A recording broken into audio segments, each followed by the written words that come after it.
Olha só, gente, homem armado atira em frequentadores em um bar em Cabo Frio, na região dos Lagos. A ação deixou um morto e 5 feridos. A reportagem também é dele, Daniel Penafirme. Vamos ver. As imagens das câmeras de segurança registram o momento do ataque. Repare no homem de casaco azul e capuz. Ele chega de arma em punho e faz diversos disparos. Primeiro do lado de fora e depois para dentro da boate. Agora veja essa imagem do interior da casa noturna. No momento dos tiros, correria e pânico. Logo em seguida, essa outra câmera mostra o criminoso correndo, fugindo, indo embora. Foi uma ação rápida, mas que deixou vítimas. Tudo aconteceu nessa casa de shows, no famoso Boulevard Canal, no centro de Cabo Frio. Alessandro Paiva, de 22 anos, era uma das pessoas que estavam no local.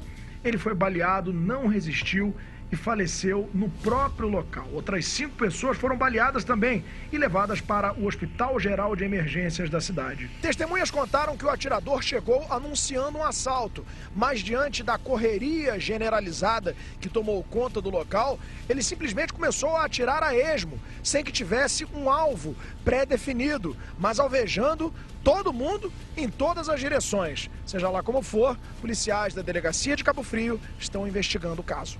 Alessandro tinha ido à boate para comemorar o aniversário de um amigo. Antes de morrer, ele compartilhou esse story numa rede social. O criminoso ainda não foi identificado. Os investigadores vão usar imagens das câmeras de segurança de toda a região da boate para tentar identificar o criminoso. Testemunhas vão ser ouvidas ao longo desta semana. Em nota, a Casa Noturna informou que está colaborando com as investigações e lamentou o ocorrido. Atirar para tudo quanto é canto dá aquela característica de que ele poderia tentar empreender fuga, criando ali, né, aquele grande problema na região de muitas pessoas correndo, se infiltrar no meio e tentar assumir. Claro que a polícia tem essa primeira linha de investigação, que seria do assalto, já sabendo que nada foi roubado. Mas para falar do assunto, eu volto aqui com o Carregosa. É aquilo que a gente fala, né, Carregosa? Acho que todas as informações passadas para a polícia nesse momento são importantes. A primeira é de que seria um assalto. Só que nada foi roubado, ele não chegou ali no local para poder roubar alguém, teria um alvo, muitos tiros disparados. Daí em diante, assim, o que a polícia faz, né, para poder tentar chegar até o criminoso, mas que são informações importantes que podem ser colhidas para ajudar na investigação?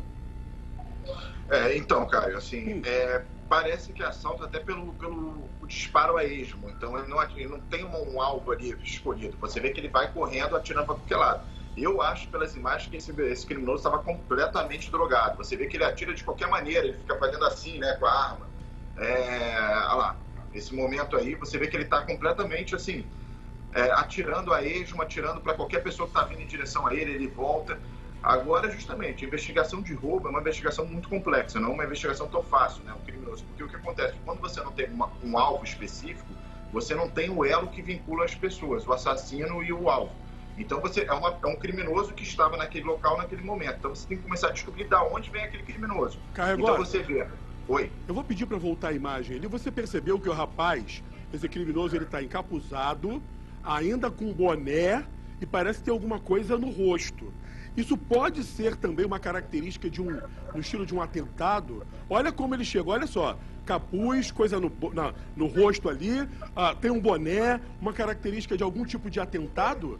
Isso também vocês não descartam?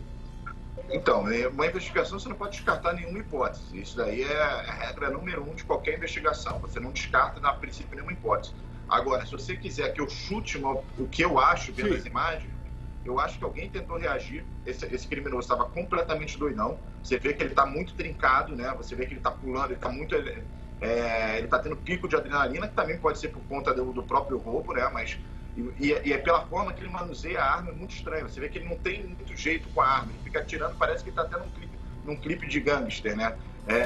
Num filme de gangster, parece atirando de qualquer jeito, com a arma de lado.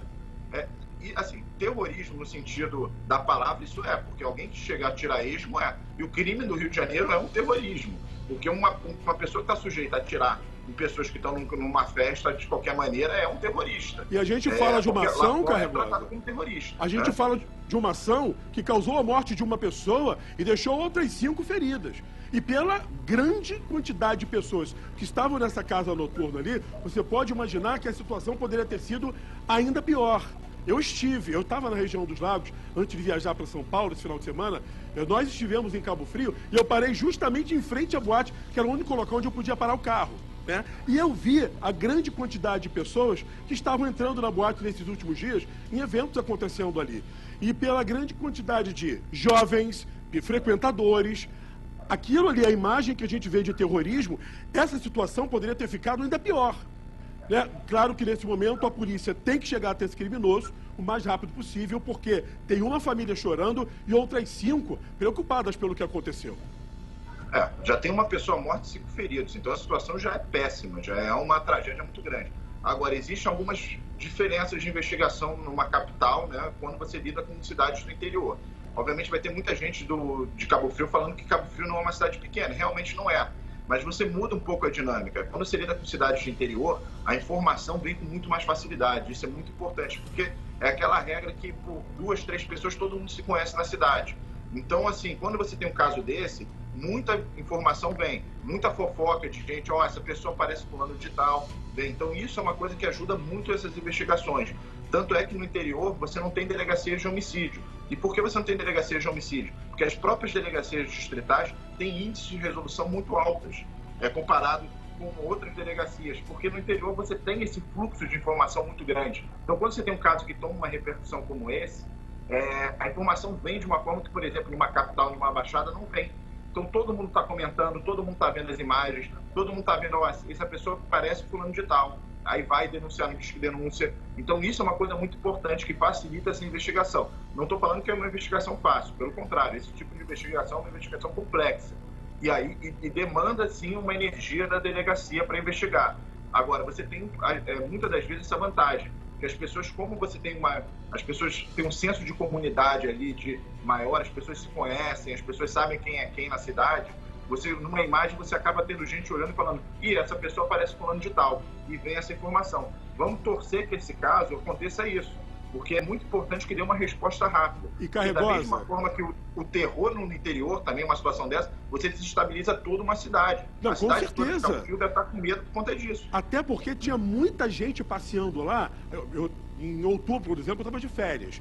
Então eu não consegui sair um dia porque só choveu. Agora, no início de novembro, estava fazendo um solzinho, então a cidade estava lotada. Muita gente. E o pessoal tentando também, né, ir aos bares e restaurantes, claro que com segurança, mas para poder tentar viver a vida. Agora, isso que você falou agora, Carregosa, da importância da cidade, eu não vou dizer o nome dela, eu recebi agora aqui pelo telefone, Caio, boa tarde. Meu amigo, eu tenho os áudios referentes a essa morte do rapaz encontrado. Você quer? Quero, manda para mim agora, se conseguir, eu coloco aqui no telefone e coloco o áudio no ar. Né? E também vou encaminhar esses áudios para o delegado lá de Cabo Frio. E isso é importante, Carregosa, porque as pessoas que acompanham não só a gente no SBT Rio, como o Salutiel Filó no SBT Cidade à noite, as pessoas confiam e mandam essas mensagens para a gente com essas informações que são importantes. E se você souber, minha amiga, quem é o criminoso, avisa que a gente manda a polícia lá. Por isso que a população, Carregosa, é importante nesse momento também para ajudar a polícia a chegar até esses criminosos. Exatamente. Você vê, a informação flui com uma velocidade muito maior nesse tipo de situação dessas localidades que a gente chama de interior, né? Porque a gente tem cidades que a gente considera interior, mas elas são grandes, tem muitos habitantes. Mas você tem uma dinâmica diferente de uma capital que é individualista, que a pessoa cai morta na rua e ninguém está se importando, né? No interior todo mundo sabe da vida do outro, todo mundo tem um senso de comunidade maior. E você falou uma coisa muito certa, que é o Cabo Frio é uma cidade turística. A violência tem um custo para a cidade. Isso tem um custo para a cidade. Angra dos Reis é um exemplo disso. O que é o custo da violência para uma cidade que é turística, que é uma cidade que precisa de turista? Então é importante ter uma resposta rápida até, uma investigação que é complexa, para justamente você não sujar a imagem de uma cidade. O Rio de Janeiro ele sofre muito com o custo da violência. A violência afasta turistas num estado que é turístico, entendeu? E isso é muito sério. A gente tem que levar por que a gente diz que segurança é prioridade? Porque o Estado perde dinheiro, é menos emprego na cidade, é menos dinheiro circulando porque o criminoso está cometendo crime adoidado. A gente viu, Carregosa, por causa desse período da pandemia, principalmente na região dos lagos, muitas lojas fecharam as portas. Os comerciantes não aguentaram, né, manter com o dinheiro do próprio bolso que tinha guardado como reserva, para poder aguentar essas lojas e precisaram fechar. Nesse momento de reaquecimento da economia, é muito importante também para que essas cidades que são turísticas, elas possam se movimentar. Em Arraial do Cabo, por exemplo, onde eu vou quase todo final de semana, eu estou lá, eu percebi também que muitas lojas estavam fechadas e agora o pessoal está tentando se reestruturar. Mas se vem a bandidagem para fazer como que fez em Cabo Frio, claro que isso espanta as pessoas. Eu conversava hoje mais cedo aqui com o Daniel Penafio, eu falei, Daniel, acho que final de semana eu vou para Arraial do Cabo, vamos se encontrar em Cabo Frio? Eu falava com ele na redação de manhã cedo. Na hora que eu vi essa imagem, eu falei, ah, meu Deus, eu parei meu carro ali na frente. Eu juro, quem estava lá em Cabo Frio me conhece viu que eu estava parado ali na frente. Meu carro, o pessoal que estava comigo saiu, foi dar uma passeada, eu fiquei no carro esperando. Ou seja, imagine se tivesse sido naquele momento. Meu Deus do céu. Claro que a Polícia Civil vai investigar, vai tentar saber o que aconteceu e, se Deus quiser, vai chegar até o criminoso que cometeu essa barbárie ali, para mim é barbárie.